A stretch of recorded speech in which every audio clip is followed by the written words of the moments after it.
Bharat Salhotra, Managing Director at Alstom Transport India. Mr. Salhotra, thank you very much for joining us on NDTV Profit. We've been looking forward to this conversation and we're glad you could accommodate us in your schedule. Let's get right to it. There is a lot of anticipation around the deal between the Indian Railways and Alstom to produce 800 locomotives in Bihar. Can you just run us through the contours of this deal? Yes, Madhvi, thanks for having me here. So, just to give you an overview of the contract. So, we signed the contract on 30th of November. For you to know and for the listeners to know, basically this contract could have been signed a long time ago. You know, the Indian Railways started to develop on this contract and the contract document several about 2007. Finally, we are glad that we have finally signed this. The contract requires us to set up a factory at Madhepura in Bihar and also two maintenance depots, one at Saharanpur and one at Nagpur. And we are required to manufacture 800 locomotives of 12,000 horsepower each. So to me, it's one of the finest endorsements of Make in India philosophy or Make in India mission, which the government of India has initiated. Particularly considering the fact that almost 80 to 90% of the total locomotive would be manufactured through our supply chains in India. Okay, so when you talk about the high indigenous content, does that mean that Alstom is also going to be making a substantial investment directly into India, I mean the FDI category, to facilitate this locomotive manufacture? So, the way the deal is structured, we are required to form a joint venture with the Indian Railways, 26%, 74% equity coming from Alstom, 26% coming from Ministry of Railways under basically Indian Railways. The key point is that, there are going to be several suppliers up the supply chain. So, several suppliers up the supply chain are going to be setting up their base in India, which would, as you know, particularly in the manufacturing space, it has several backward linkages. And those result in a huge impetus to the general economy, to providing more jobs and in a way incentivizing suppliers to set up base in India closer to Madhepura, because, you reduce the logistics cost and you reduce the cost of delivery of your end solutions. So all in all, of course, we are going to set up a unit at Madhepura as a joint venture with Indian Railways. And we are also going to strengthen our base in Coimbatore, where we are going to have one of the largest propulsion manufacturing capabilities established in India, out of India, not just for India, but outside of India as well. And then of course, there is the human resource investment, which we are currently engaged in. For you to know, we have today about 1,600 strong team of engineers, and over the next 2-3 years, over the next 3 years, let's say, we expect that to be to go up to 2,500, 2,600. All of this investments in our teams in India, investment in factories, and having our suppliers and supply chains close to the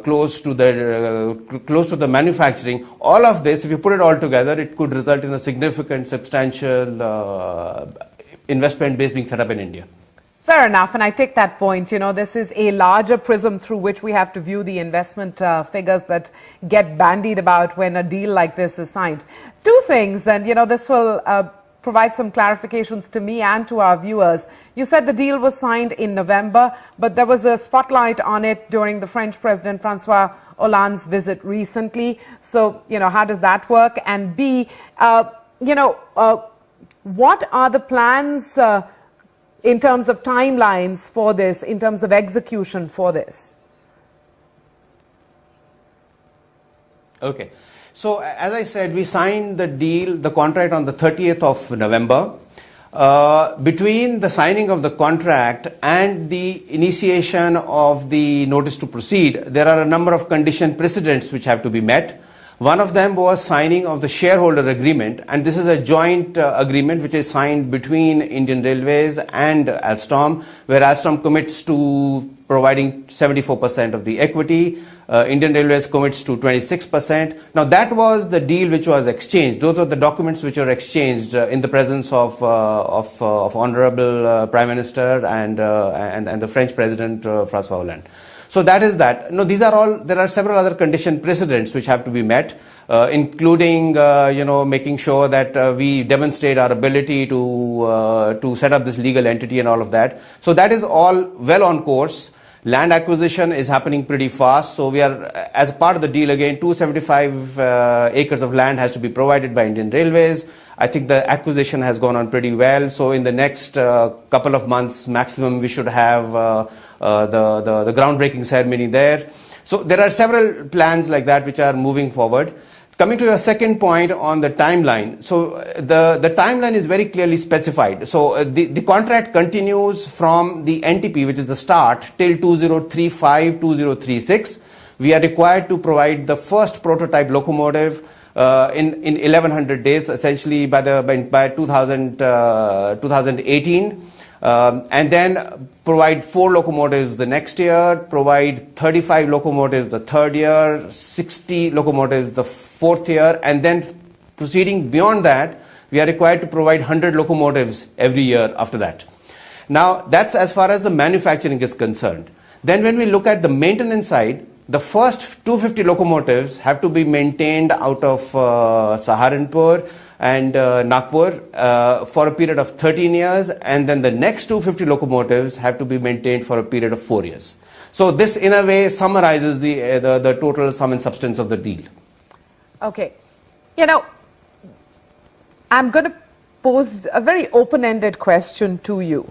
I want you to draw upon your experience of working with the Indian Railways and ask you to provide some context on why this particular joint venture between Alstom and the Indian Railways marks a turning point in the way that the Indian Railways has been doing things.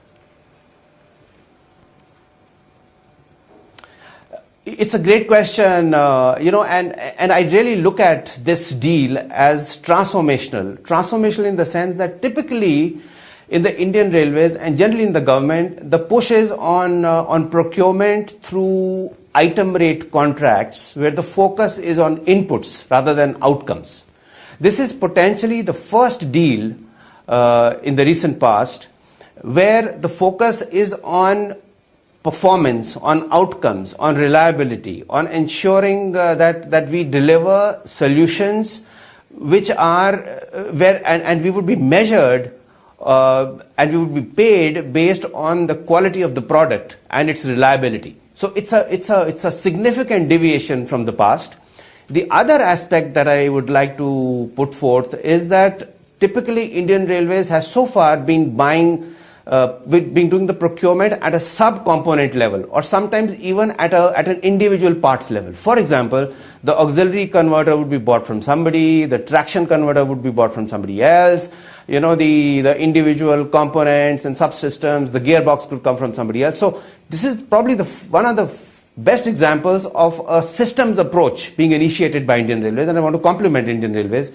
The fact that it was such a complex tender where we were supposed to bid just one number, which is the price of the first locomotive, and everything else, starting from the first locomotive till the 800th locomotive, from the maintenance of the first till the last one, everything is linked to this one number. So in a sense, it was the simplest of bids, but in another sense, it was one of the most complicated bids that we handled. And I think it opens up a new chapter for the future of Indian Railways. They will, working together, they will get confidence in the way the private sector is able to handle and deliver. We would get confidence in working more closely with Indian Railways and making it happen together in a joint format. So all in all, I expect that this could become the starting point for several such initiatives being taken by Indian Railways, and I really hope and I look forward that it happens, because we all recognize and realize that there is a lot of technology upgradation that is needed in the railways. With the coming of the dedicated freight corridors, there would be a good alternative, good possibility for Indian Railways to segregate its freight traffic and its passenger traffic. Therefore, passenger traffic could then be the next focus area for discussion. As I said, these are freight locomotives. This Madhepura project requires us to manufacture freight locomotives, potentially with a separation of traffic, and I expect the DFC to be operational 2019, 2020. then that opens up a vast arena for upgrading our passenger services in the form of better trains, electrical multiple units, higher speeds, going up to 160, 200 kilometers and beyond, and also could allow the Indian Railways to also then to start focusing on improving the quality of service both for the freight and the passenger. Upgradation of signaling systems has been pending for a long time. I think that needs to happen sooner than soon. So all in all, I mean, it's really a path breaker. It's a great initiative, and I hope that under the leadership of Shri Suresh Prabhu and the rest of the highly competent Indian Railways team, that we start to see more and more of such bids being put forth. Okay, couple of quick questions. Who are the Indian suppliers that you typically work with? I mean, it's odd to use the word Indian because you're as much an Indian entity as the next. But, who are the suppliers that you typically work with? Just trying to understand how the larger ecosystem works here for these locomotives. So, I think that process of shortlisting of suppliers is kind of an ongoing exercise. We do have a very rigorous way of picking our suppliers.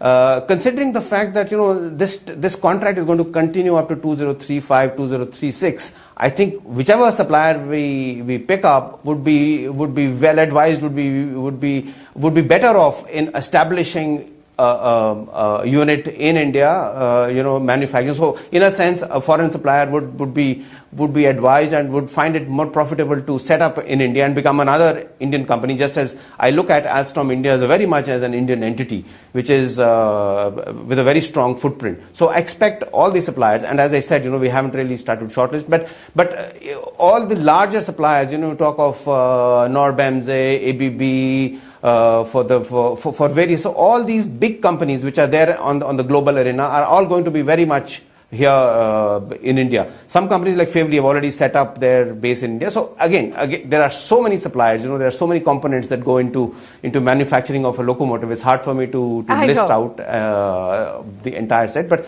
these are all the big names. We're going to see all of them in India post this contract. Okay, I want to move away from this deal and get a final sense from you on beyond this big deal with Indian Railways.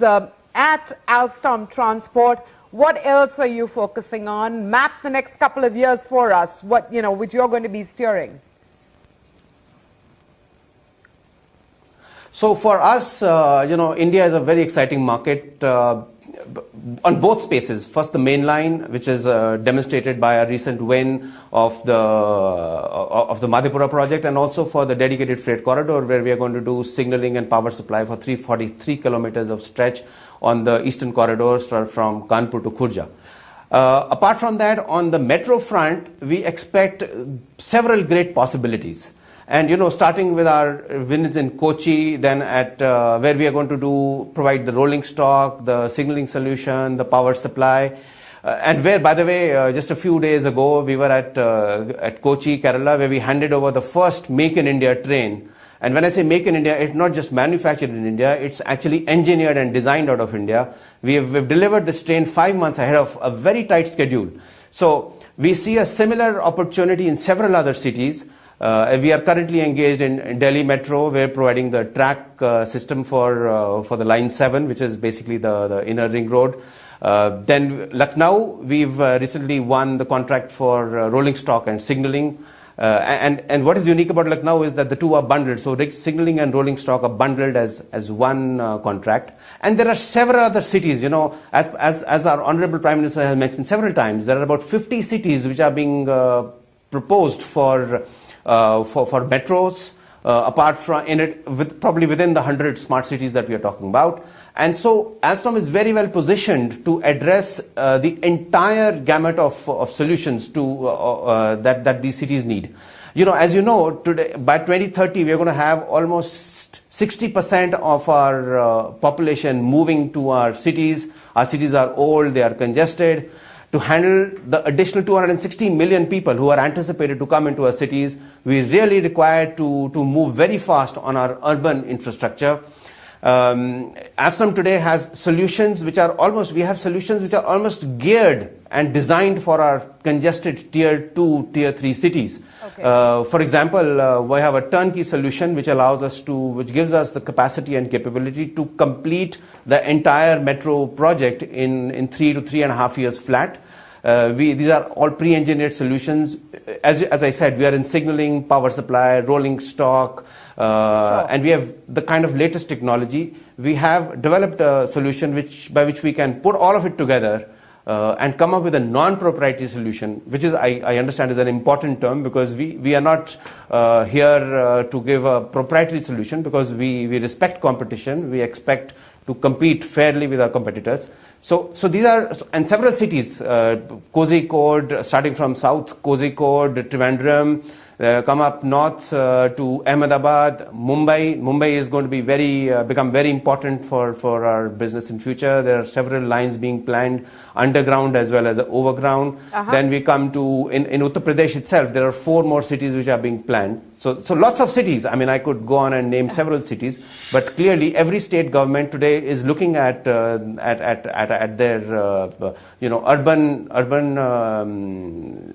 urban splurge that has happened, and need to get activated very quickly to make sure that we don't end up in a kind of a gridlock, literally and figuratively. So all that is happening, and we look at immense possibilities in India. Well, Mr. Salhotra, you certainly have the sort of calendar full and blocked. Thank you very much for joining us today on NDTV Profit. Good to have that comprehensive discussion with you on Alstom Transport in general, but in particular the deal for the manufacture of 800 electric locomotives in Madhepura in Bihar. Once again, thank you. Thank you. Thank you very much.